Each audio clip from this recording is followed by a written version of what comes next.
The Rugby Football Union insists it is running a comprehensive anti-doping program. Despite revealing a Premiership player could go a whole season without being tested. The RFU's annual report for 2016 to 2017 shows there were no violations for performance-enhancing drugs in the professional game. However, one player tested positive for out-of-competition cocaine use. The RFU says there is no systematic problem, but it is not complacent. "We believe the testing figures are some of the highest in rugby union globally," said Stephen Watkins, the RFU's anti-doping program manager. "The more testing you do doesn't necessarily result in a higher number of violations. You need a program that is sophisticated, intelligent, and which has a very good deterrent effect on anti-doping.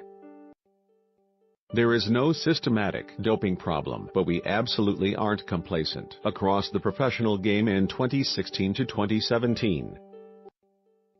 The RFU says 623 anti-doping tests were carried out, but while an England international will be tested between 8 and 12 times a season, a Premiership professional will only be tested around 3 times on average and sometimes not at all. If a player did go a season without being tested, we flag it with UK anti-doping who can, and we make sure we pick those players up," added Watkins. "This is about having good data analysis on our players so the testing is comprehensive season on season. The testing figures represent a very good and comprehensive program to detect and deter doping within rugby union.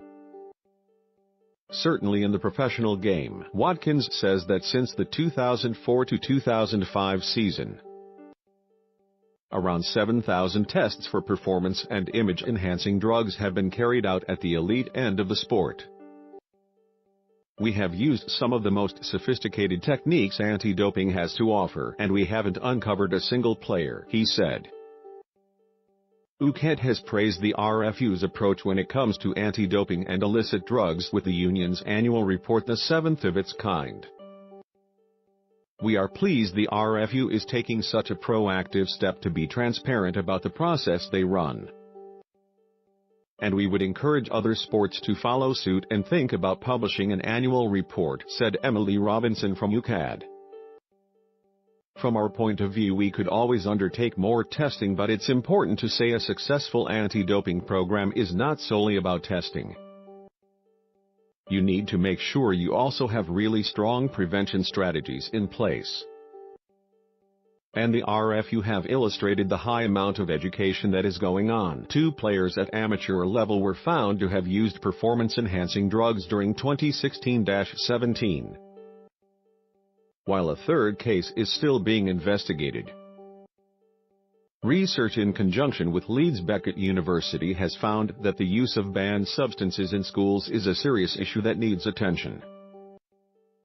Watkins added, "We carried out a piece of research with Leeds Beckett, which has given us a really valuable insight into the lives of our young players, and is enabling us to put a targeted strategy in place to address some of the issues raised.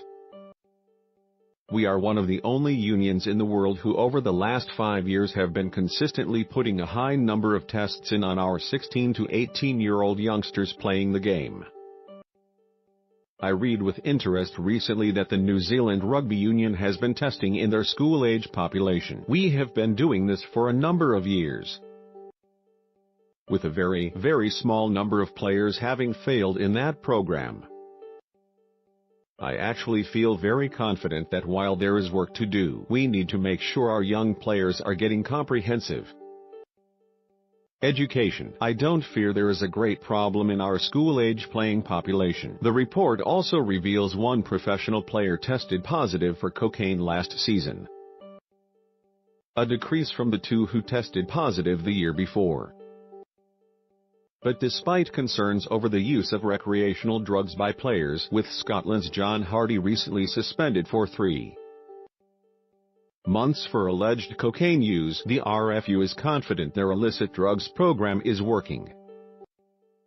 When compared to the figures reported for the use of illicit drugs in this age group across society, This demonstrates that professional rugby is a game that does not tolerate illicit drug use, said the RFU's Chief Medical Officer Simon Kemp. We take our responsibility towards anti-doping very seriously, and I'm delighted to see that the report yet again has returned a clean bill of health, added Phil Winstanley. From Premiership Rugby, there were 302 hair and urine samples taken, with any player testing positive for recreational drugs required to undergo a specialist assessment. The RFU report says no player who has failed a test and completed the subsequent welfare program has re-offended.